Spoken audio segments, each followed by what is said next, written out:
Octobre s'était révélé humide. La pluie tombait depuis 3 jours d'affilée, transformant le chemin en un bourbier de boue et de feuilles mortes. Raoul de Montbéliard chevauchait en tête, voûté sur sa selle, tentant de s'abriter du vent sous le pan de son lourd manteau de laine. L'eau ruisselait de son capuchon de cuir, s'infiltrait sous le col de sa chemise, glaçait sa peau. Derrière lui, à distance respectueuse, cheminaient 2 écuyers avec un cheval de bas. Ils se taisaient. Raoul se taisait aussi. Il n'avait pas envie de parler. Le château de Montbéliard était resté en arrière 2 heures plus tôt. L'oncle Étienne l'avait accompagné d'un bref conseil devant les portes. Inspecter le village de Sainte-Marie, vérifier comment l'intendant avait collecté les redevances, revenir avant le soir. Et puis, il lui avait rappelé une fois de plus que dans 2 semaines arriveraient des hôtes. Le comte Roger avec sa fille Mathilde. Le contrat de mariage était déjà scellé. Il ne restait plus qu'à prononcer les vœux dans la chapelle et sceller l'union devant Dieu.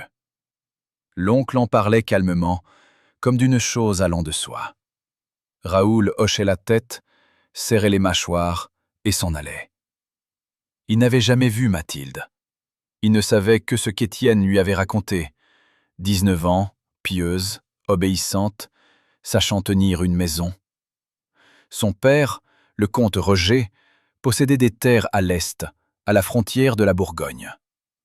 L'alliance était avantageuse. Protection contre les raids, soutien en cas de guerre, nouvelle route commerciale. Tout était juste, tout était raisonnable. Raoul avait passé 3 ans en Terre Sainte. Il avait vu des hommes mourir de soif dans le désert, des villages brûlés, des femmes pleurer sur les corps de leurs enfants. Il était rentré chez lui et avait appris que son père était mort. La fièvre avait terrassé le vieux baron en 2 semaines, alors que Raoul traversait encore la Méditerranée. Maintenant, il était le seigneur de ces terres. Un petit château sur une colline, 3 villages, un moulin, quelques champs. Pas grand-chose, mais suffisant pour nourrir une famille et une 12aine de guerriers. Seulement voilà, il n'avait pas de famille. Mais il en aurait bientôt une. Mathilde. Il ne savait même pas de quelle couleur étaient ses yeux. Le village apparut au détour du chemin. Une 10aine de maisons penchées au toit de chaume, de la fumée sortant des cheminées, une rue boueuse, un coq sur une clôture. La pluie avait un peu faibli, mais le ciel restait plombé, lourd. Raoul mit pied à terre devant le portail de l'église, confia les rênes à l'écuyer. Ses jambes étaient engourdies par la longue route. Son dos le faisait souffrir. 31 ans. L'âge où le corps commence déjà à se souvenir de chaque coup, de chaque blessure, de chaque nuit passée sur la terre froide. « Monseigneur, on vous attend à la maison du prévôt », dit doucement le jeune Odon, en s'essuyant le visage mouillé avec sa manche. « Je sais », acquiesça Raoul. « Va te réchauffer près de l'âtre. Je vais faire un tour moi-même. » Odon voulut protester, mais se tut.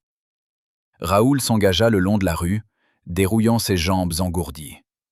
La boue clapotait sous ses bottes. Quelque part, un chien aboyait. Une porte claqua. On entendit des pleurs d'enfants. Un village ordinaire, pauvre, humide, sentant le fumier et le foin moisi. Son village désormais. Il bifurqua vers le ruisseau. Il savait que là-bas, derrière la palissade, commençait le sentier menant à la vieille chapelle. Il voulait marcher, se dégourdir avant la rencontre avec l'intendant, qui se plaindrait certainement de la mauvaise récolte et demanderait un délai pour les redevances. Toujours la même chose. Près du ruisseau, il y avait quelqu'un. Raoul ralentit le pas. Une femme était agenouillée tout près de l'eau, penchée sur un ballot de linge mouillé, pieds nus. Sa robe, grise, délavée, rapiécée aux épaules et à l'ourlet, trempé jusqu'au fil. Ses cheveux, sombres, presque noirs, rassemblés en un simple chignon d'où s'échappaient des mèches mouillées. Elle n'entendait pas ses pas. L'eau du ruisseau bruissait, couvrant tout le reste. Raoul s'arrêta à quelques pas, ne sachant pourquoi il ne l'interpellait pas, pourquoi il n'allait pas plus loin. Il regardait simplement. La femme rinçait une chemise de lin, l'essorait de gestes vigoureux et habiles. Ses mains étaient rouges de froid, égratignées. Sur son poignet, une fine cicatrice, ancienne. Raoul ne voyait pas son visage. Elle était assise de trois quarts, la tête baissée. Puis elle leva les yeux. Elle ne bondit pas, ne poussa pas un cri. Elle le regarda simplement, calmement, sans peur, sans servilité. Des yeux sombres, presque noirs, de la couleur de ses cheveux. Un regard direct, évaluateur. Un visage maigre, aux pommettes marquées, pâle. Pas une beauté au sens où Raoul avait l'habitude de voir les dames de qualité avec leurs fards et leurs rouges. Mais il y avait en elle quelque chose qui le figea sur place. De la dignité, voilà ce que c'était. Elle était agenouillée dans la boue, pieds nus, dans une robe usée, mais elle se tenait comme si elle se trouvait dans la salle de pierre d'un château. Je veux essayer d'expliquer ce que Raoul lui-même ne comprenait pas à ce moment-là. Nous parlons de l'attraction comme si c'était une question de beauté. Des traits du visage parfaits, une taille élancée, des cheveux soyeux. Nous dressons des listes de qualités qui devraient plaire. Intelligente, gentille, éduquée, d'une bonne famille. Et puis nous rencontrons une personne qui ne correspond à aucun des critères.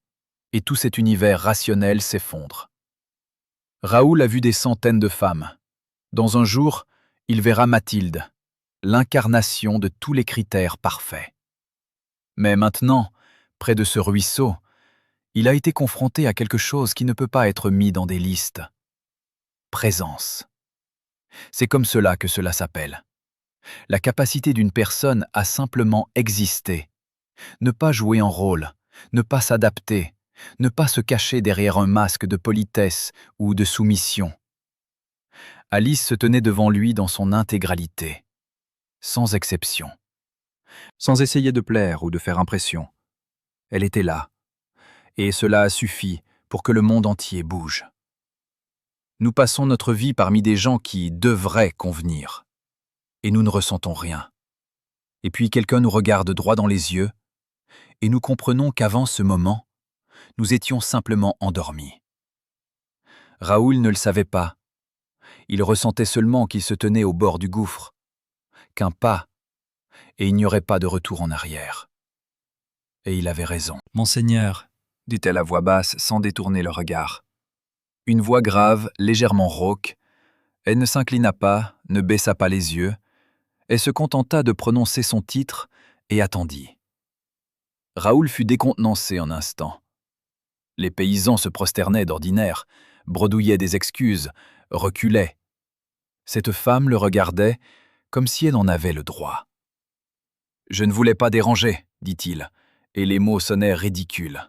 Lui, le seigneur de ces terres, pouvait aller où bon lui semblait, et voilà qu'il s'excusait devant une paysanne. « Vous ne dérangez pas, répondit-elle. J'ai presque fini. » Elle retourna au linge sans attendre qu'il s'en aille. Plongea les mains dans l'eau, en sortit une autre chemise. Ses doigts bougeaient vite, avec assurance. Raoul restait là, ne sachant que faire. Partir semblait incorrect. Rester aussi. « Tu es d'ici » demanda-t-il, et il grimaça intérieurement devant la stupidité de sa question. Bien sûr qu'elle était d'ici. Qui d'autre laverait du linge dans un ruisseau glacé par un jour de pluie d'octobre? « De Sainte-Marie » acquiesça-t-elle, sans se retourner. « J'habite à l'orée du village, près du vieil If. » Raoul se souvint de la masure délabrée qu'il avait aperçue en arrivant. Des murs de pierre et de torchis, le toit effondré d'un côté, pas de porte, l'entrée masquée par un morceau de tissu déchiré. « Seul » demanda-t-il, plus doucement. Cette fois, elle se retourna, le regarda longuement, d'un air scrutateur. Un sourire passa sur ses lèvres, ou peut-être de l'amertume. « Seule, dit-elle. Mon mari est mort il y a 2 ans. Pas d'enfant. Je vis de ce qui se présente. Je lave le linge, j'aide aux accouchements, je cueille des herbes pour la guérisseuse. » Une voix égale, sans apitoiement sur elle-même. Un simple constat. « Comment t'appelles-tu » Raoul ne comprit pas lui-même pourquoi il avait posé cette question. D'ordinaire, il ne parlait pas ainsi aux paysans, longuement, sans raison. Élise. Elle se leva, prit le ballot de linge mouillé. L'eau ruisselait du tissu, tombait en taches sombres sur les pierres. Élise se tenait devant lui, maigre, trempée, pieds nus, et le regardait en face. Sans défi, mais sans soumission non plus. Elle le regardait, simplement. Raoul sentit quelque chose d'étrange dans sa poitrine. Pas de la pitié, il avait vu la misère auparavant. Pas du désir, bien qu'elle fût une femme, et qu'il ne pût ignorer la finesse de son cou, la courbe de sa clavicule, sous le tissu mouillé de sa robe. Autre chose. Comme s'il se tenait au bord d'un précipice et regardait en bas, sachant qu'un pas suffirait pour que tout change. « Il faut que j'y aille, » dit Élise, et sa voix ne contenait aucune prière. Elle énonçait simplement un fait. « Oui, » acquiesça Raoul, en reculant d'un pas. « Bien sûr. » Elle passa près de lui sans le toucher, sans s'incliner. La robe mouillée collait à ses jambes maigres, ses pieds nus glissaient dans la boue. Raoul la suivit du regard, incapable de détourner les yeux. Élise tourna au coin, disparut derrière la haie, s'évanouit. Il resta là longtemps encore, écoutant le bruit du ruisseau, sentant la pluie recommencer à bruner, fine et froide. Puis, il fit demi-tour et se dirigea vers la maison du prévôt. Ses pas étaient lourds. Dans sa tête résonnait un seul mot, répété comme des coups de cloche. Élise. Dans 2 semaines, il épouserait Mathilde, scellerait l'alliance avec le comte Roger, deviendrait ce qu'il devait être, un mari, un maître, un protecteur de terre. Tout était correct. Tout était comme il se devait. Mais dans sa poitrine demeurait cette sensation étrange, comme si quelque chose s'était brisé, ou au contraire, s'était éveillé pour la première fois. Le château sentait la fumée et la laine humide. Raoul rentra à la nuit tombée, alors que les serviteurs avaient déjà allumé les torches dans les couloirs. Il ôta son manteau trempé, retira ses bottes, monta dans sa chambre de la tour nord. La fenêtre était étroite comme une meurtrière. Les volets claquaient sous le vent. Il les referma, s'assit au bord du lit, se frotta le visage des paumes. Il ne pouvait se défaire de cette image. Élise près du ruisseau, les cheveux mouillés, pieds nus. Son regard, direct, sans peur. Sa voix, grave, calme. Il avait vu des centaines de femmes au cours de sa vie.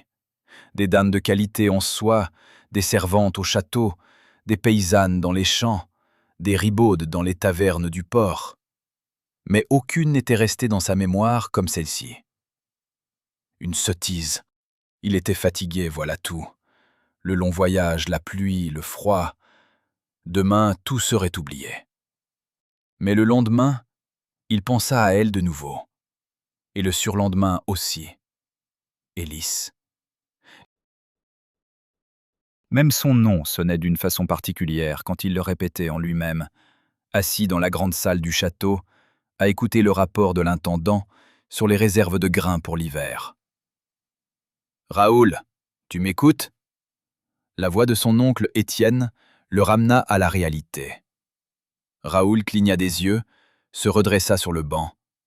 Son oncle était assis en face, massif, la barbe grise, les yeux couleur de lin délavé, un regard intelligent, l'habitude de tout contrôler. « Je t'écoute, mon oncle.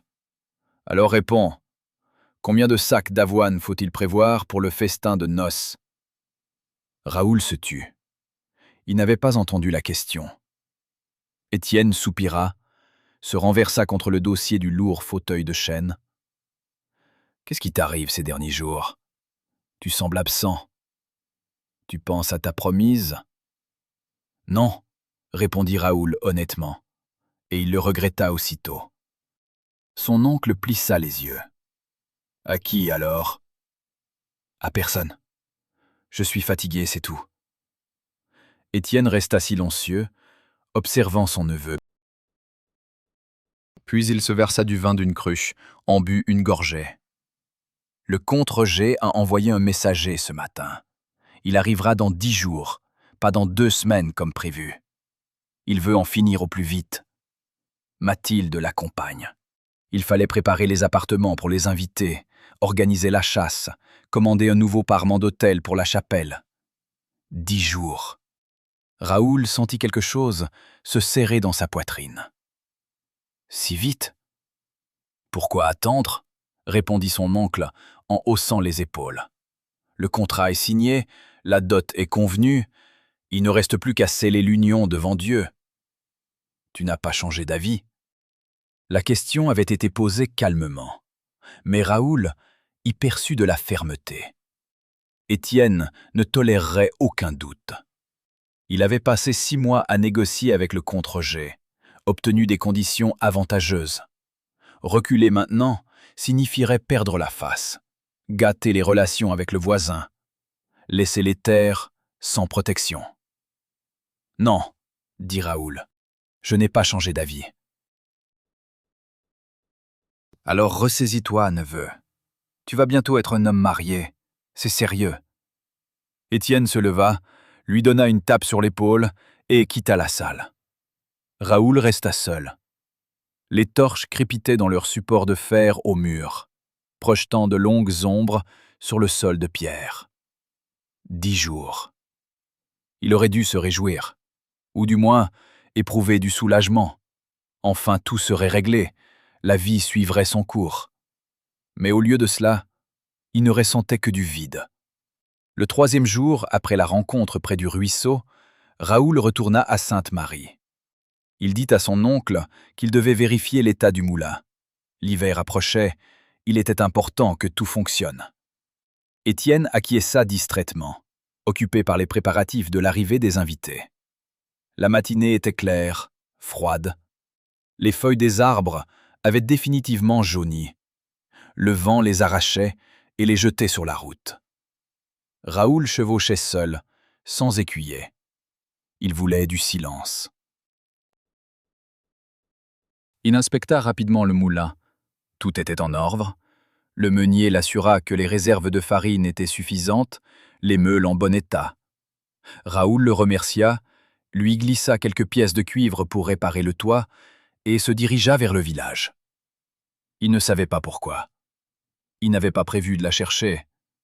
Il marchait simplement dans la rue boueuse, entre les maisons délabrées, devant l'église, avec sa croix penchée sur le clocher, devant l'enclos aux cochons, devant le puits où 2 femmes puisaient de l'eau et se taisaient en l'apercevant. La cabane à la lisière du village était aussi misérable qu'il s'en souvenait. Un toit de chaume et de branches, un mur étayé par des poutres pour ne pas s'effondrer. La porte masquée par un tissu crasseux. Raoul s'arrêta à quelques pas, ne sachant s'il devait l'appeler. Alice sortit d'elle-même. Elle le vit, se figea sur le seuil. Elle portait la même robe grise, mais sèche à présent, les cheveux rassemblés sous un simple fichu. Toujours pieds nus. « Monseigneur, » dit-elle doucement, sans surprise, comme si elle l'attendait. « Je vérifiais le moulin, » commença Raoul, avant de s'interrompre, comprenant combien cela sonnait ridicule. Le moulin était dans la direction opposée à sa maison. Il n'avait aucune raison d'être ici. Alice se taisait, le regardant. Dans son regard, il n'y avait pas de moquerie, mais pas de confiance non plus. Elle attendait simplement ce qu'il dirait ensuite. « Puis-je vous parler ?» finit-il par articuler. Elle hésita, puis hocha la tête, recula d'un pas. « Il fait froid et sale ici. Allons à la chapelle. Il y a un banc. » Ils marchèrent en silence, elle devant, lui derrière. Le sentier traversait un bois clairsemé où les arbres se dressaient nus, dénudés. Les feuilles craquaient sous leurs pas, un corbeau croassait quelque part en hauteur. La chapelle s'avéra toute petite. Des murs de pierre, une fenêtre étroite, une porte sur un seul gond. À l'intérieur, ça sentait l'humidité et l'encens. Le banc se trouvait contre le mur, sous la fenêtre. Alice s'assit, croisa les mains sur ses genoux. Raoul s'assit à côté d'elle, laissant un espace entre eux. Tous deux gardaient le silence. Ils ne savaient par où commencer, et ne le pressaient pas. « Pourquoi êtes-vous seul ?» demanda-t-il finalement. « Au village, il devrait y avoir des parents de votre mari, sa famille. »« Sa famille pense que j'ai porté malheur, » répondit Alice calmement. « Mon mari est mort en réparant une grange. Une poutre lui est tombée sur la tête. J'étais près de lui, mais je n'ai pas eu le temps de le tirer de là. Depuis, on m'évite. »« Ce n'est pas votre faute, je sais, » dit-elle en le regardant. « Mais les gens ont besoin d'un coupable. Il leur est plus facile de penser que tout est de ma faute que d'admettre que la mort vient comme ça, sans raison. » Raoul se tut. Ses paroles contenaient une vérité amère qu'il connaissait lui-même. Il avait vu des hommes mourir en croisade, de chaleur, de maladie, d'une flèche perdue. Aucune justice, aucun sens. « Vous n'avez pas eu d'enfant ?» demanda-t-il plus doucement. « Non, » répondit Alice en détournant le regard. « C'est peut-être aussi bien. Que ferais-je maintenant avec un enfant, sans toi, sans nourriture ?»« Vous savez lire ?» dit Raoul, se surprenant lui-même. « Je vous ai vu regarder la sculpture, au-dessus de l'entrée de l'église. C'est du latin. Vous compreniez les mots ?» Alice leva les sourcils, étonnée, puis sourit légèrement, pour la première fois. Le sourire transforma son visage, le rendit plus doux, plus jeune. « Mon père était scribe, » dit-elle, « itinérant. Il recopiait des livres pour les monastères, écrivait des lettres pour ceux qui ne savaient pas. Il m'a appris. » Sa voix trembla très légèrement, presque imperceptiblement. Raoul ressentit le désir aigu de toucher sa main, de dire quelque chose de réconfortant. Il n'osa pas. « Pourquoi êtes-vous venu, monseigneur ?» demanda Alice en se tournant vers lui. « La vérité. Pas pour le moulin, pas pour bavarder avec une veuve misérable. » Raoul la regarda dans les yeux, sombre, direct, exigeant l'honnêteté. « Je ne sais pas, » dit-il lentement. « Je ne peux pas oublier notre rencontre. Je ne peux pas cesser de penser à vous. C'est stupide, c'est mal, mais c'est la vérité. » Alice se figea, resta longtemps silencieuse. Puis elle se leva brusquement, se détourna. « Vous n'auriez pas dû dire cela. Je sais. Vous êtes chevalier, seigneur de ces terres. Dans quelques jours, vous épouserez la fille du comte. Et moi, je ne suis personne. Une paysanne misérable que le village considère comme maudite. »« Je sais tout cela, » dit Raoul en se levant aussi. « Mais cela ne change rien à ce que je ressens. » Elle se retourna, et dans ses yeux, il ne vit pas de la colère, mais de la douleur. « Et que proposes-tu ? Faire de moi ta concubine ? Venir ici en cachette, pendant que ta femme sera au château ? Ou simplement t'amuser une fois et oublier ? » « Non, La voix de Raoul résonna plus sèchement qu'il ne l'aurait voulu. « Rien de tout cela. Je ne sais pas ce que je propose. Je voulais simplement te revoir. » Alice le regarda longuement, d'un air scrutateur. Puis elle secoua lentement la tête. « Pars, messire. Épouse ta fille de comte. Oublie que j'existe. Ce sera mieux pour nous deux. » Elle sortit de la chapelle sans se retourner. Raoul resta seul dans l'espace de pierre froide, écoutant ses pas s'évanouir sur le sentier. Dans sa poitrine, c'était vide et lourd à la fois. Il rentra au château vers le soir. Étienne l'accueillit aux portes, satisfait. « Le messager du comte Roger est repassé. Ils seront là dans 8 jours. Mathilde demande qu'on lui prépare la chambre sud, celle qui donne sur le jardin. On dit qu'elle est très pieuse, qu'elle veut prier à la chapelle chaque jour. » « Bien, » acquiesça Raoul machinalement. 8 jours. Il se marierait dans 8 jours. Et dans sa tête résonnait la voix d'Alice. « Oublie que j'existe. » Mais il ne le pouvait pas, et c'était ce qui l'effrayait le plus. Raoul ne dormait pas. Il était allongé sur son lit dur, écoutant le vent hurler dans les interstices entre les pierres des murs, une porte d'écurie grincer quelque part en bas. Dans sa tête grouillaient des pensées, chacune plus inquiétante que l'autre. 8 jours, 7, 6. Il essayait d'imaginer Mathilde. Pieuse, disait son oncle, obéissante, savait tenir une maison, toutes les qualités qu'il fallait pour une épouse. Raoul fermait les yeux et tentait de faire apparaître son visage dans son imagination, et ne voyait que les yeux sombres d'Alice, son visage maigre et pâle, ses cheveux mouillés. Malédiction.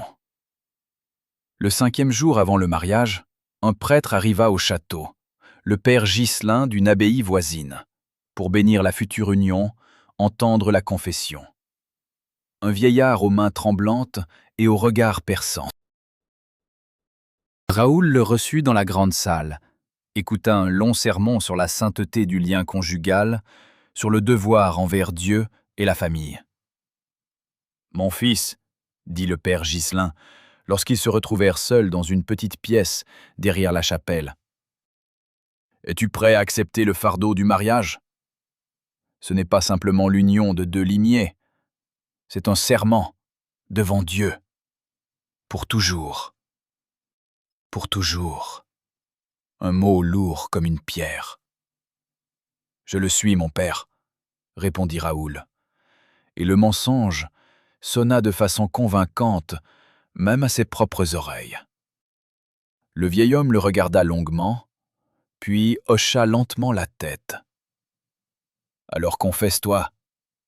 Purifie ton âme avant le sacrement. » Raoul s'agenouilla devant le crucifix de bois au mur, joignit les mains, baissa la tête, se tut. Que dire? Qu'il ne voulait pas de ce mariage? Qu'il pensait à une paysanne au lieu de sa fiancée? Qu'il était prêt à rompre le serment fait à son oncle pour une femme qu'il n'avait vue que 2 fois? « Je ne l'aime pas, » dit-il enfin à voix basse. « Ma fiancée, je ne la connais même pas. Je me marie par devoir, pas par amour. » « L'amour viendra. » Le père Ghislain posa sa main ridée sur son épaule. « Avec les années, avec les enfants, Dieu bénira votre union. » Raoul acquiesça sans lever la tête. Le prêtre n'avait pas compris, ou ne voulait pas comprendre. Après la confession, il sortit de la chapelle, respira l'air froid.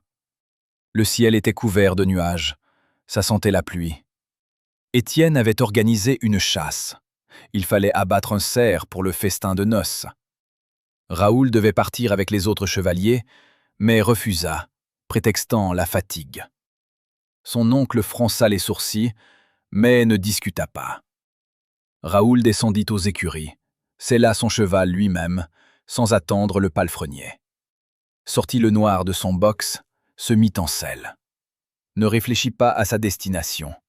Lança simplement son cheval au galop sur la route, qui s'éloignait du château.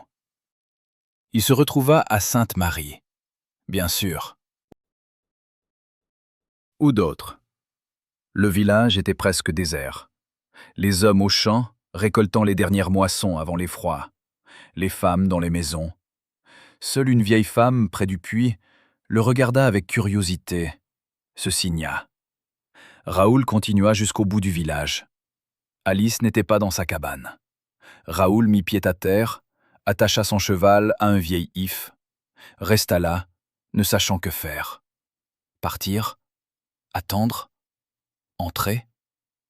Il écarta le tissu qui masquait l'entrée, jeta un coup d'œil à l'intérieur. Sombre, froid. Un sol de terre battue, un tas de paille dans un coin, un lit. Un foyer de pierre où des braises achevaient de se consumer.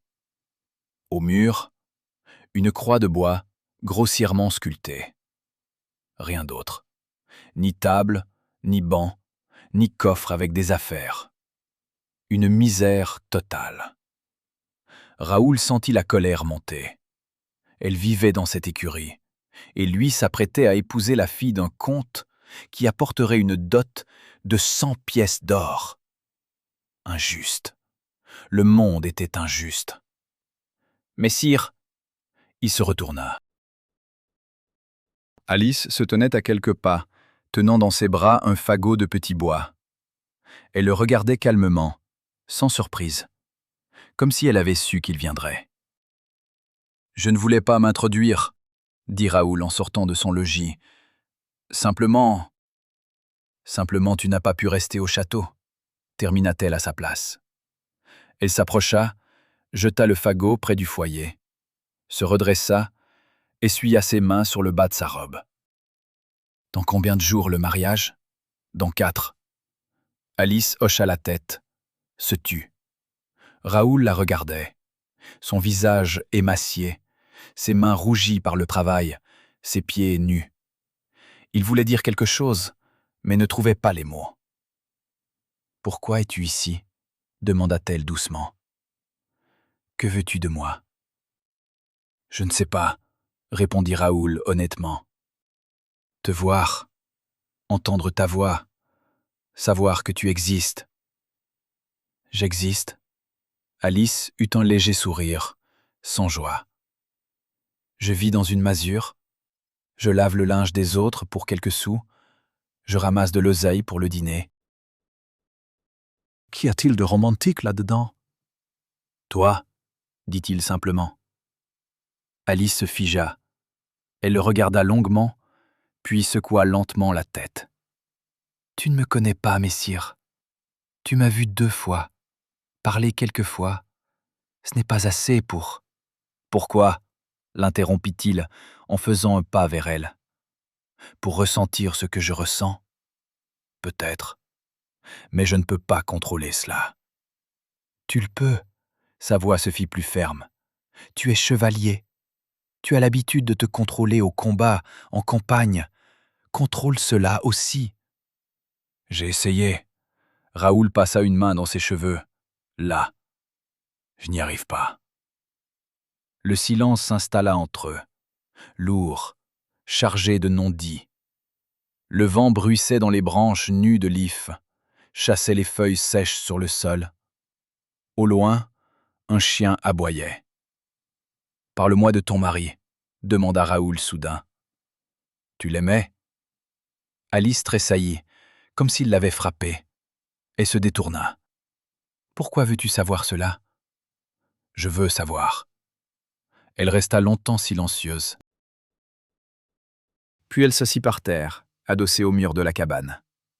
Raoul s'assit à côté d'elle, pas trop près. Il attendit. « Il s'appelait Robert », commença Alice doucement, le regard perdu dans le vide. « Le fils du meunier. Un homme bon, travailleur. Il m'a épousée quand mon père est mort et que je n'avais nulle part où aller. Pas par amour, mais pas par calcul non plus. Simplement par bonté, je suppose. Ou par pitié. Tu lui étais reconnaissante ? Oui. Je m'efforçais d'être une bonne épouse. Je cuisinais, je faisais le ménage, j'aidais au moulin. Il ne me battait pas, ne buvait pas. Beaucoup de femmes ont moins de chance. Mais tu ne l'aimais pas. Alice tourna la tête, regarda Raoul. Non. Et il ne m'aimait pas. Nous vivions côte à côte, mais pas ensemble. Tu comprends la différence? Raoul hocha la tête. Il comprenait. C'était exactement ce qu'il attendait avec Mathilde. Vivre côte à côte, mais pas ensemble. Comment est-il mort? Demanda-t-il plus bas. La vérité. Alice se tendit. Ses doigts se serrèrent en poing. La grange, dit-elle brièvement. Une poutre est tombée. J'étais là, j'ai vu. Il criait, je n'ai pas eu le temps. C'était un accident? La question resta suspendue dans l'air. Alice garda le silence si longtemps que Raoul pensa qu'elle ne répondrait pas. Puis elle parla, très doucement, presque dans un murmure. Je ne sais pas. Sur le moment, j'ai cru que oui, vieux bois, poutre pourrie, mais après, je me suis souvenu qu'une semaine avant, l'intendant du château était venu, Odéric. Il exigeait que nous lui cédions le lopin de terre près de la rivière. Il disait que cette terre appartenait au Seigneur et que nous l'avions accaparée illégalement. Robert a refusé. Il disait que son grand-père avait reçu ce lopin en récompense de ses services, qu'il y avait des témoins. Odéric est parti furieux, et une semaine plus tard, Robert est mort. Raoul sentit le froid lui parcourir l'échine. Tu penses qu'Odéric a scié la poutre? Je ne sais pas. Alice s'enlaça elle-même, comme si elle avait froid. Il n'y a pas de preuves, personne à qui demander. Après la mort de Robert, Odéric a pris la terre.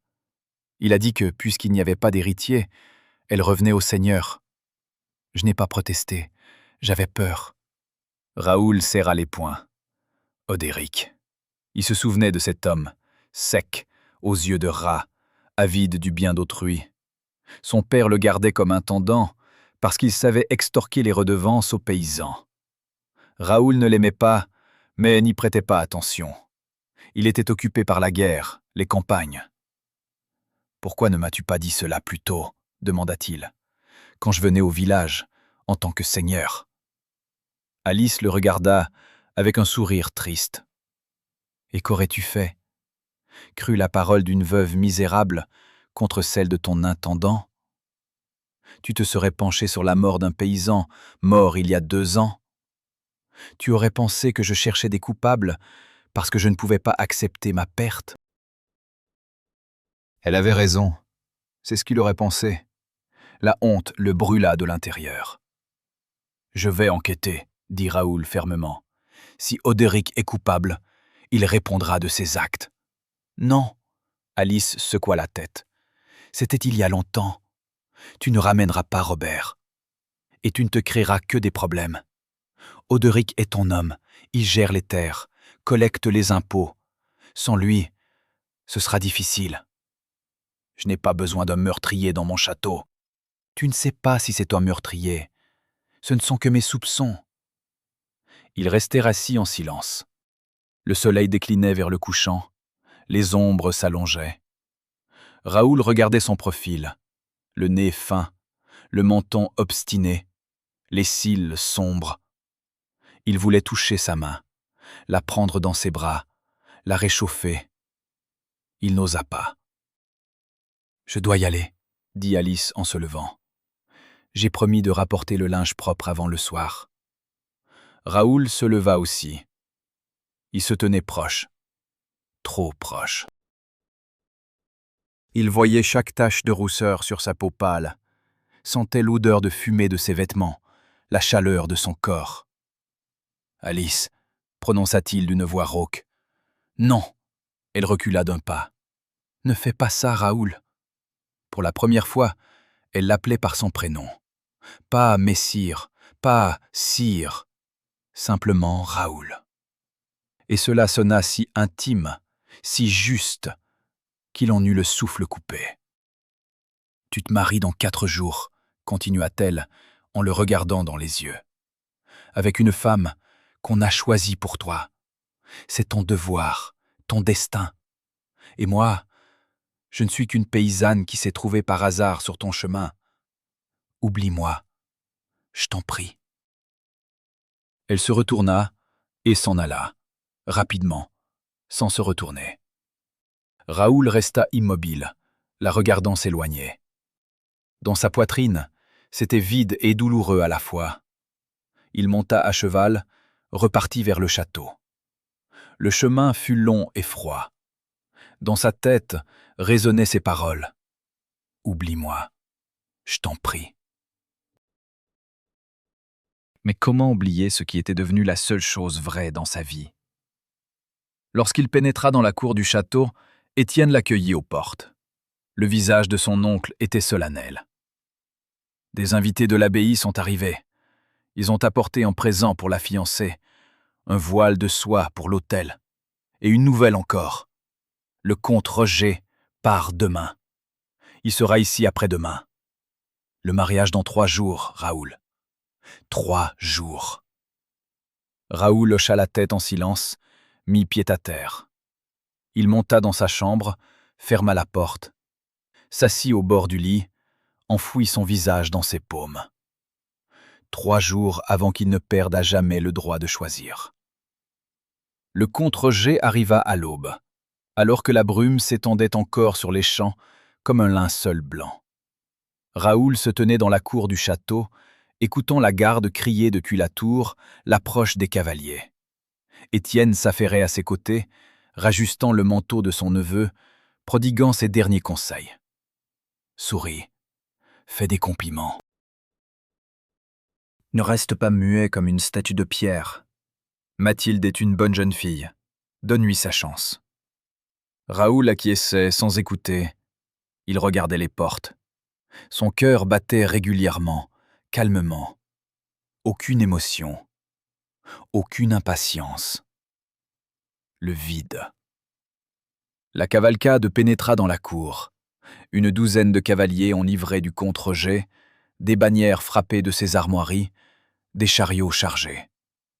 En tête chevauchait le comte lui-même, un homme corpulent d'une 50aine d'années, à la barbe grise et au visage rougeau. À ses côtés, sur un cheval blanc, une femme vêtue d'un manteau bleu sombre à capuchon. Mathilde. Raoul fit un pas en avant lorsque les cavaliers s'arrêtèrent. Le comte Roger mit pied à terre lourdement, avec un craquement de genoux. Il s'approcha d'Étienne, ils s'embrassèrent, se donnèrent de grandes claques dans le dos. Puis le comte se tourna vers Raoul. « Le voilà donc, mon futur gendre. Raoul de Montbéliard. J'ai entendu parler de toi, mon garçon. On dit que tu t'es battu bravement en Terre Sainte. »« J'ai fait mon devoir, sire, » répondit Raoul en inclinant la tête. Le comte eut un sourire narquois, se tourna vers sa fille. « Mathilde, descends. Fais connaissance avec ton fiancé. » La jeune fille mit pied à terre, rejeta son capuchon. Raoul vit son visage. Belle. Très belle. Des cheveux clairs tressés, une peau blanche et lisse, des yeux bleus, une petite bouche délicate, une robe coûteuse, laine finement ouvrée, broderie de fil d'or aux manches, des mains gantées. Elle le regardait calmement, avec une légère timidité, baissant les yeux. Tout était parfait. Tout était comme il fallait. L'épouse idéale pour un chevalier. Et rien, pas une étincelle, pas un tressaillement dans la poitrine, pas l'envie de toucher sa main. « Sire Raoul » prononça-t-elle doucement, en faisant une révérence. Une voix douce, agréable. « Je suis heureuse de vous rencontrer enfin. »« Et moi de même, dame Mathilde, » répondit Raoul, prenant sa main pour baiser son gant. Un geste mécanique, appris. Étienne s'empressa d'inviter les hôtes dans le château. Les serviteurs se précipitèrent pour décharger les chariots. Raoul marchait aux côtés de Mathilde, dans les couloirs de pierre, écoutant ses questions polies sur le château, son admiration pour les tapisseries de la grande salle, ses remerciements pour les appartements préparés. Elle était irréprochable, éduquée, modeste, pieuse, exactement ce qu'une épouse devait être. Au dîner dans la grande salle, Mathilde était assise près de Raoul, mangeait peu, parlait à voix basse. Elle répondait aux questions brièvement mais poliment. Elle raconta qu'elle aimait prier, broder, s'occuper du jardin, qu'elle attendait avec impatience de pouvoir tenir le ménage du château de Montbéliard. « Je m'efforcerai d'être une bonne épouse, » dit-elle en regardant son assiette. « Je vous obéirai en tout, sire Raoul. C'est mon devoir envers Dieu et envers vous. » Le devoir, encore ce mot. « Je suis certain que nous nous entendrons bien, dame Mathilde, » répondit Raoul, et les mots sonnèrent creux, même à ses propres oreilles. Après le dîner, Étienne emmena le comte Roger discuter des détails du festin de noces. Raoul sortit dans la cour, respira l'air froid. Sa tête lui faisait mal. Il se dirigea vers l'écurie, voulut seller son cheval, partir quelque part, ne serait-ce qu'un moment. « Sire Raoul !» Il se retourna. Mathilde se tenait sur le seuil de l'écurie, se serrant dans son manteau. Elle s'approcha, timidement. « Puis-je vous parler ?»« Bien sûr !» Raoul acquiesça, en s'écartant du cheval. Elle resta silencieuse un instant, cherchant ses mots. Ses mains tripotaient nerveusement le bord de son manteau. « Je sais que vous ne m'avez pas choisi, » dit-elle doucement. « Ce mariage a été arrangé par nos familles. Mais je veux que vous sachiez, je m'efforcerai d'être pour vous une bonne compagne. Je ne vous importunerai pas, je n'exigerai pas ce que vous n'êtes pas prêt à donner. Je serai simplement à vos côtés. » Raoul la regarda. Dans ses yeux bleus, il y avait de la sincérité et une tristesse tranquille. Elle non plus n'avait pas choisi. Elle aussi avait été contrainte. « Vous êtes bonne, dame Mathilde, » dit-il plus doucement.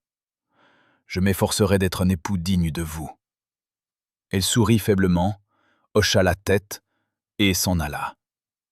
Raoul resta seul. Il passa la main sur le museau du cheval, appuya son front contre l'encolure chaude de l'animal. Mathilde était bien, convenable. Mais ce n'était pas Alice. Vers le soir, il ne tint plus. Il attendit que tous se retirent dans leur chambre, descendit à l'écurie, sortit son cheval. Il partit pour Saint-Mary. La lune brillait vivement, la route était visible. Raoul galopait vite, poussait sa monture, comme s'il fuyait lui-même. Le village dormait, seuls les chiens aboyaient quelque part à la périphérie. La chaumière d'Alice était sombre. Raoul mit pied à terre, s'approcha, tendit l'oreille. Le silence. Il écarta le tissu de l'entrée. « Alice ?» Un mouvement dans le coin. Elle se leva de la paillasse, enveloppée dans une mince couverture. Elle le regardait, les yeux grands ouverts. « Raoul, que s'est-il passé ?» « Elle est arrivée, » dit-il d'une voix sourde. « Ma fiancée, Mathilde. » Alice se tut. « Elle est bien, » continua-t-il en entrant. « Belle, bonne, tout comme il faut. Et je ne ressens rien. Rien, Alice. Je me tiens près d'elle, et je ne pense qu'à toi. »« Non, » chuchota-t-elle. « Ne fais pas ça. »« Quoi, ça ? » ?»« Ne viens pas ici. Ne me dis pas cela. Ne me regarde pas ainsi. »« Comment ?» Alice recula d'un pas, se pressa contre le mur. « Comme si je comptais pour quelque chose. Comme s'il pouvait y avoir quelque chose entre nous. Il ne peut pas, Raoul. Tu te maries après-demain. Et moi, je survivrai à cela, et j'oublierai. »« Tu mens, dit-il en s'approchant. Tu ressens la même chose que moi. Je le sais. Même si c'était vrai, sa voix trembla, cela ne change rien. Raoul s'arrêta à un pas d'elle. Il voyait ses lèvres trembler, le pouls battre rapidement sur son cou fin. Il leva la main, toucha sa joue. Elle tressaillit, mais ne s'écarta pas. « Alice, chuchota-t-il. « Va-t'en, souffla-t-elle, mais sa voix manquait de conviction. « S'il te plaît, va-t'en. » Raoul passa son pouce sur sa pommette, lentement, prudemment. Alice ferma les yeux, retint son souffle. Entre eux, quelques pouces d'espace emplis de non-dits. « Je ne peux pas l'épouser, » dit Raoul d'une voix rauque. « Je ne peux pas la condamner à une vie avec un homme qui en aime une autre. » Alice ouvrit les yeux. Elle le regarda longuement, puis secoua lentement la tête. « Tu peux, et tu dois, pour elle, pour tes terres, pour tous ceux qui dépendent de toi. Une soirée avec toi ne vaut pas la peine de détruire tout cela. C'est ce que tu penses. Je le sais. » Raoul laissa retomber sa main, recula. Sa poitrine était vide. « Alors faisons nos adieux, » dit-il doucement. « C'est la dernière fois que je te vois. » Alice hocha la tête, les dents serrées. Il n'y avait pas de larmes, mais la douleur dans ses yeux était si aiguë que Raoul la ressentit comme un coup. Il sortit, monta à cheval, s'éloigna. Il ne se retourna pas. Il savait que s'il se retournait, il ne pourrait pas partir. Au château, Étienne l'attendait avec une nouvelle. Le prêtre était prêt, les invités se rassemblaient. Le mariage aurait lieu après-demain à l'aube. Raoul hocha la tête en silence et monta dans sa chambre. Il s'assit près de la fenêtre, regarda dans l'obscurité. Après-demain, il deviendrait l'époux de Mathilde. Et Alice resterait dans sa mémoire celle qui n'avait jamais osé choisir. Raoul ne dormit pas de la nuit. Il resta assis près de la fenêtre, regarda les étoiles s'éteindre une à une, le ciel s'éclaircir à l'est. Dans le château, l'agitation avait déjà commencé. Les serviteurs préparaient la grande salle, apportaient des chandelles à la chapelle. Aux cuisines, on rôtissait de la viande pour le festin. Et lui restait assis à penser à Alice. Quand le soleil se leva, Raoul descendit. Dans la grande salle, Étienne dirigeait la disposition des tables. Le comte Roger buvait de l'hydromel, riait bruyamment d'une plaisanterie. Mathilde était assise dans un coin avec sa broderie, silencieuse, pâle. « Raoul !» l'interpella son oncle. « Enfin, viens ici, il faut discuter. » Plus tard, le coupa Raoul. « Je dois parler à Oderic. » Étienne fronça les sourcils. « À l'intendant ? Maintenant ? Tu te maries demain, quelles affaires ? » « Importantes, » répondit brièvement Raoul. Et il sortit sans attendre d'objection. Oderic vivait dans une petite annexe du château. Une chambre de pierre avec un âtre, un coffre, un banc. Raoul ouvrit la porte sans frapper. L'intendant se leva d'un bond, effrayé. « Seigneur !»« Je ne m'attendais pas. »« Robert, le mari d'Alice de Saint-Marie, » dit Raoul, coupant court à son bégaiement. « Il est mort il y a 2 ans, dans l'effondrement d'une grange. » Oderic pâlit, se lécha les lèvres. « Oui, je me souviens. Un accident. Que voulez-vous ? 1 semaine avant sa mort, tu lui réclamais de céder le lopin de terre près de la rivière. C'était une réclamation légitime. La terre appartenait à votre père. Et Robert a refusé, coupa Raoul. Et 1 semaine plus tard, il était mort. Commode. Oderic recula vers le mur, leva les mains. « Seigneur, je n'ai pas... C'était un accident, je le jure. Je n'ai rien à voir. » Raoul fit un pas en avant, le saisit par le col de sa chemise. Hier, j'ai parlé au charpentier qui a réparé cette grange après l'effondrement. Il m'a dit que la poutre avait été sciée. Pas pourrie, pas fissurée, sciée. Quelqu'un l'a fait exprès. Pas moi! Odéric tremblait. Seigneur, je n'ai pas tué. C'était peut-être quelqu'un d'autre. Qui? Cracha Raoul en le secouant. Qui d'autre voulait cette terre?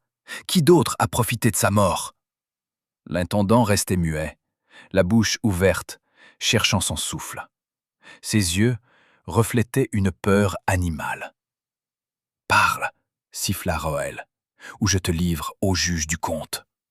On pend pour meurtre. Je ne voulais pas, hurla Odéric. J'ai juste dit à Gaspard, le fils du forgeron, que si Robert disparaissait, je lui donnerais une pièce d'argent. Je ne pensais pas qu'il le ferait vraiment. Le silence. Raoul desserra lentement les doigts, relâcha l'intendant. Celui-ci s'effondra sur le sol, se couvrant le visage de ses mains. « Tu as commandité un meurtre, » dit Raoul, d'une voix basse où perçait la glace. « Pour un lopin de terre. » Je ne pensais pas. Gaspard s'est saoulé, a bavardé à la taverne qu'il avait scié la poutre, puis il a eu peur, il a fui le village. Personne ne l'a revu depuis 1 an. Et moi, j'ai pris la terre, je l'ai mise en fermage. Je pensais que tout serait oublié. Raoul le regardait, pitoyable, tremblant, et sentait le dégoût l'envahir. « Rassemble tes affaires, dit-il. Avant ce soir, disparais de mes terres. Si je te revois, je te pends. Monseigneur, tais-toi, dégage. » Odéric se précipita hors de la pièce en trébuchant. Raoul resta seul. Il s'affaissa sur le banc, passa les mains sur son visage. Alice avait raison. Son mari avait été assassiné. Il se leva, sortit. Il fallait le dire à Alice. Elle avait le droit de savoir. Raoul la trouva près du ruisseau, encore, comme si la boucle se refermait. Elle lavait du linge, pieds nus, les cheveux relevés. Elle entendit les pas, se retourna, vit son visage et pâlit. Que s'est-il passé? Tu avais raison, dit Raoul en s'arrêtant près d'elle. Odéric a avoué. Il a payé quelqu'un pour tuer Robert, à cause de la terre. Il faut dire la vérité sur ce monde, sur la façon dont la justice fonctionnait réellement au XIe siècle. Un paysan pouvait être tué pour un bout de terre, et personne ne poserait de questions. Sa vie valait moins que le droit du seigneur sur ce terrain, moins que le confort du régisseur, moins que la tranquillité du maître qui ne voulait pas s'occuper des plaintes de la pauvre veuve. La justice n'était alors pas une déesse aveugle avec des balances. Elle était très lucide et voyait parfaitement qui se tenait devant elle. Un chevalier accusé de meurtre, un tribunal d'égaux, un duel, une chance de réhabilitation. Un paysan, la pendaison sans question. Et si un paysan était tué, cherchez vous-même des preuves, amenez des témoins, et priez pour que le maître daigne écouter. Alice a vécu 2 ans avec des soupçons et ne pouvait rien faire. Personne à qui parler. Nulle part où aller. Le mot du régisseur contre le mot de la veuve, même pas la peine de se poser la question de qui serait cru. Ce que Raoul a fait était une rareté. Pas un exploit, juste une rareté. Il a cru. Il a vérifié. Il a demandé. Pour son époque, c'était presque une révolution. Reconnaître que la vie d'un paysan nécessite une enquête, que sa mort est importante, que la justice ne doit pas dépendre de la naissance. Presque personne ne faisait cela. C'est pourquoi le monde était tel qu'il était, cruel, injuste, où ta valeur était déterminée non par qui tu es, mais par qui tu es né. Alice se figea. Ses mains tremblaient, laissant tomber le tissu mouillé dans l'eau. Il a avoué? Oui, je l'ai banni. La terre reviendra au village. Elle s'agenouilla lentement, se couvrit le visage de ses mains. Elle ne pleurait pas. Elle restait simplement assise, se balançant. Raoul s'accroupit près d'elle, sans la toucher. « Je le savais, » murmura-t-elle entre ses doigts. « Tout ce temps, je le savais, mais j'avais peur d'y croire. Je pensais que je devenais folle. » Maintenant tu connais la vérité. Alice baissa les mains, le regarda. Les yeux rouges, le visage mouillé, non par les larmes, mais par l'eau du ruisseau. « Merci, » dit-elle doucement, « d'avoir cru, d'avoir vérifié. J'aurais dû le faire plus tôt. » Ils restèrent assis en silence.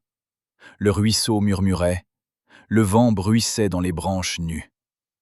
Raoul regardait ses mains, rouges, griffées, et pensait à ce qu'elle avait enduré. Elle avait perdu son mari, était restée seule, avait vécu dans la misère pendant 2 ans, sachant qu'il avait été tué, mais incapable de rien prouver. Et lui, demain, il épouserait une jeune fille qu'il n'aimait pas, parce que c'était commode, parce que c'était juste. « Demain, c'est le mariage, » dit Alice, comme si elle lisait dans ses pensées. « Oui. Mathilde est belle ?» Raoul eut un sourire amer. « Très, et bonne, et parfaite en tout. »« Alors tu as de la chance. » »« Non. » Il la regarda dans les yeux. « Je n'ai pas de chance. Parce que je ne l'aime pas. C'est toi que j'aime. » Alice tressaillit, détourna le regard. « Ne dis pas ça. »« Pourquoi ? C'est la vérité. »« Parce que ça ne change rien. » Sa voix trembla. « Tu vas te marier quand même. Tu deviendras un époux, un père, un seigneur. Et moi je resterai ici, dans cette boue. Je laverai le linge des autres, et je me souviendrai qu'un chevalier m'a dit qu'il m'aimait. Ça n'aidera pas, Raoul. Ça fera seulement plus mal. » Il lui saisit la main, la serra. « Et si je refusais le mariage ?» Alice libéra sa main d'un geste brusque, se leva d'un bond. « Tu es devenu fou ? Le comte Roger te déclarera la guerre. Ton oncle te maudira. Mathilde sera déshonorée.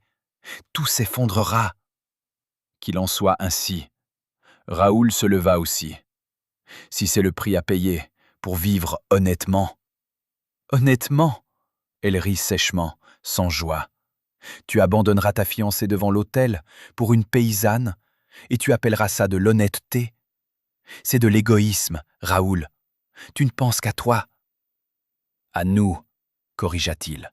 « Je pense à nous. »« Nous n'existons pas !» cria-t-elle, et la douleur perça dans sa voix. « Il ne peut pas y avoir de nous. Entre nous, il y a un abîme, la naissance, la richesse, le monde entier. Un soir, une nuit, et après, tu me prendras au château comme servante? Tu me cacheras dans un village lointain comme maîtresse? Je ne veux pas de ça. »« Alors que veux-tu » demanda-t-il doucement. Alice se tut. Elle le regarda longuement, et dans ses yeux, il y avait une telle détresse que le cœur de Raoul se serra. « Je veux que tu partes, » murmura-t-elle, « et que tu ne reviennes pas. Demain, épouse Mathilde. Vis une vie juste. Oublie-moi. »« Je ne pourrai pas, tu le dois. » Raoul fit un pas vers elle, la prit dans ses bras. Elle résista une seconde, puis s'abandonna, enfouit son visage contre sa poitrine. Il sentait son corps trembler, son cœur battre vite. Il pressa ses lèvres contre ses cheveux, ferma les yeux. « Que dois-je faire ?» murmura-t-il. « Ce que tu dois, » répondit-elle d'une voix sourde. « Pas ce que tu veux. » Ils restèrent ainsi longtemps. Puis Alice s'écarta, essuya son visage avec sa manche. « Va-t'en, Raoul, s'il te plaît. » Il hocha la tête, se retourna, s'éloigna. Chaque pas lui coûtait, comme s'il marchait dans de l'argile visqueuse. Le soir, au château, il y eut un festin. Les invités buvaient, riaient, félicitaient Raoul pour son mariage prochain. Il était assis à côté de Mathilde, souriait, répondait aux toasts. À l'intérieur, c'était le vide. L'aube vint froide et claire. Raoul se tenait à la fenêtre, regardait le soleil se lever au-dessus de la forêt, teintant le ciel de rose et d'or. Dans 1 heure, il serait debout dans la chapelle devant le père Ghislain, à côté de Mathilde, prononçant des vœux, pour toujours. Il s'habilla lentement, une chemise de lin propre, une tunique sombre, brodée, une ceinture de cuir avec un fourreau. Étienne fit irruption dans la chambre, animé, rouge du vin bu depuis la veille. « Raoul, les invités se rassemblent déjà. Le comte Roger est d'excellente humeur. Mathilde est à la chapelle. Il est temps, neveu. » Raoul hocha la tête en silence, descendit. Dans la grande salle, ça sentait la viande et les épices. On préparait le festin. Les serviteurs allaient et venaient, portant des plats, des cruches de vin. Les invités se tenaient par groupes, parlaient, riaient. Raoul traversa la salle sans regarder personne, sortit dans la cour.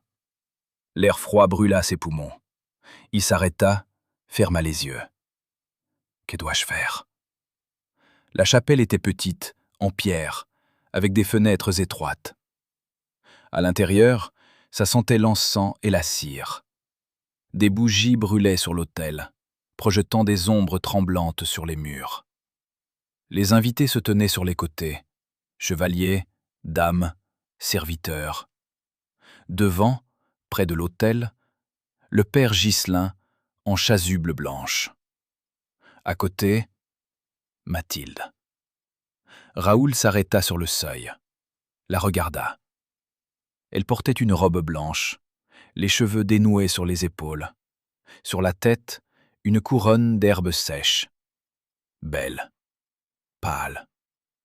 Les mains jointes devant elle, les doigts serrés si fort que les jointures avaient blanchi.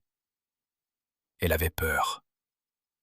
Raoul marcha lentement vers l'autel, se plaça à côté d'elle.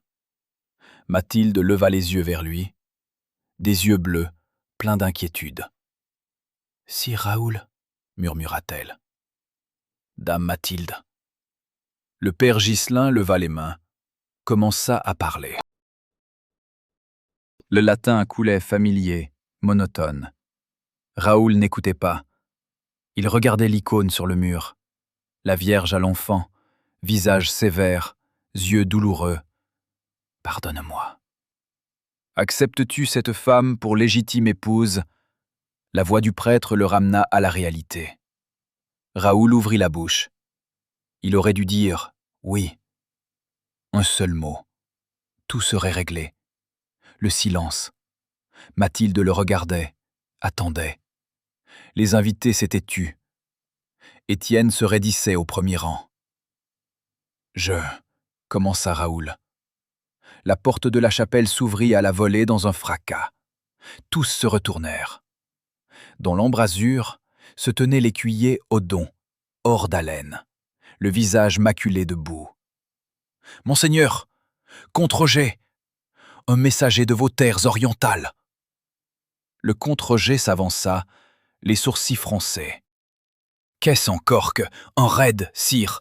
lâcha le messager en se précipitant dans la chapelle. « Les Bourguignons ont franchi la frontière la nuit dernière. Ils brûlent les villages, pillent. On demande des renforts, immédiatement. » Un murmure parcourut la chapelle. Le comte Roger devint cramoisi. « Combien sont-ils ? » « 100 d'hommes, peut-être plus, avec de la cavalerie. » Raoul éprouva un étrange soulagement. La guerre, familière, compréhensible. Pas besoin de faire un choix, pas besoin de feindre. « Je dois y aller, » dit le comte Roger, en se tournant vers Étienne, immédiatement. « Pardonnez-moi, mais Il faudra reporter le mariage. Reporter? Étienne pâlit. Mais tout est prêt. Mes terres brûlent, rugit le comte. Vous croyez que j'ai la tête à un mariage en ce moment? Il se tourna vers Mathilde. Prépare-toi, nous rentrons. Père, pas de mais. Immédiatement. Mathilde regarda Raoul. Dans ses yeux, il y avait du soulagement. Elle non plus ne voulait pas de ce mariage. Je viens avec vous, dit Raoul. Mes hommes vous aideront. Le comte G hocha sèchement la tête. Bien, rassemblez votre troupe. Nous partons dans 1 heure. La chapelle se vida en quelques minutes. Les invités se dispersèrent. Les serviteurs se précipitèrent pour seller les chevaux. Raoul resta seul avec Mathilde, près de l'autel. « Vous en aimez une autre » dit-elle doucement. Ce n'était pas une question, mais une affirmation. Raoul ne nia pas. « Oui. » Mathilde soupira, ôta la couronne de sa tête. « Je suis heureuse que le mariage ait été reporté, » avoua-t-elle. « Je ne voulais pas épouser un homme dont le cœur appartient à une autre. Cela aurait été un supplice pour nous deux. » « Vous êtes bonne, dame Mathilde. » »« Non, » et secoua la tête. « Simplement honnête. Quand tout cela sera terminé, peut-être que mon père acceptera de rompre le contrat. Je lui dirai que nous ne nous convenons pas. Il se mettra en colère. Je survivrai. Un faible sourire effleura ses lèvres. Vous êtes un homme bon, sire Raoul. Mais pas le mien. Et je ne suis pas la vôtre. Allez vers celle qui est vôtre. Elle sortit de la chapelle. Raoul resta seul. 1 heure plus tard, la troupe quitta le château. 30 cavaliers, Raoul en tête. Le comte Roger et sa fille galopèrent vers l'est. Étienne accompagna son neveu d'un air sombre. « Je ne sais pas ce qui s'est passé là, dit-il. Mais quand tu reviendras, nous parlerons. Sérieusement. » Raoul hocha la tête et prena son cheval. La troupe traversait Saint-Marie à l'aube. Le village s'éveillait. Fumée des cheminées, aboiement de chiens, chant du coq. Raoul ralentit à la lisière, regarda la masure penchée sous l'if. Alice se tenait sur le seuil. Elle le regardait. Raoul mit pied à terre, s'approcha. Tous deux restèrent silencieux. « Le mariage » demanda-t-elle enfin. « Reporté. Peut-être pour toujours. » Alice expira, ferma les yeux. « Je pars à la guerre, » continua Raoul. « Je ne sais pas quand je reviendrai. Peut-être que je ne reviendrai pas du tout. »« Tu reviendras, » dit-elle fermement. « Tu le dois. » Il prit sa main, la serra. Peau rugueuse, cale, cicatrice. « Attends-moi, » demanda-t-il doucement. « Quand je reviendrai, nous trouverons une solution, je te le promets. » Alice le regarda longuement, puis hocha la tête. « Je ne bougerai pas d'ici. Je serai là. » Raoul porta sa main à ses lèvres, l'embrassa, non pas un gant comme pour Mathilde, mais la peau elle-même, chaude, vivante. « Reviens vivant, » chuchota Alice. « Je ferai de mon mieux. » Il remonta à cheval, galopa pour rattraper la troupe. À la lisière du village, il se retourna. Alice se tenait toujours près de la masure, le regardant partir. Le vent agitait ses cheveux sombres. Sa robe se plaquait contre son corps maigre. Raoul se retourna et galopa en avant. La guerre attendait. Le devoir appelait. Mais maintenant, il y avait une raison de revenir. Quelqu'un pour qui vivre. Devant lui s'étendait la route, longue, dangereuse, incertaine. Derrière lui, restait une femme qui attendait. Et pour la première fois depuis longtemps, Raoul partait au combat avec quelque chose qui ressemblait à de l'espoir dans la poitrine.